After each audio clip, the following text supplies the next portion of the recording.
I want to talk about this thing that happens with making introductions. I am often asked to make introductions to speakers or subject matter experts who are women or people of color in financial services. And I love to do that. It's one of the best parts of my job. And sometimes I can't find a person because the specific niche that the requester is asking just doesn't have a lot of women or people of color in it because of systemic reasons. Like, for example, if you are looking for a large company, a large financial services CEO, and you want a panel of women in that role or Black folks in that role, it's going to be very hard to put that together.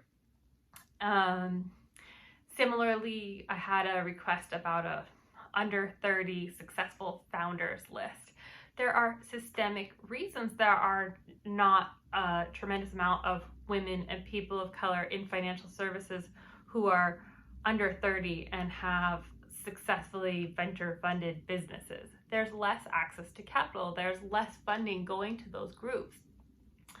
And so there are systemic reasons that it's hard to make these introductions, and instead of just ignoring those reasons, if you're going to have a panel that's all white or all men or all white men, speak to the reasons, speak to the absence.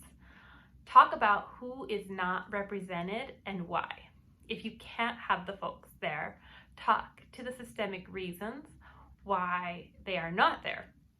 Speak to the absence. It's really important.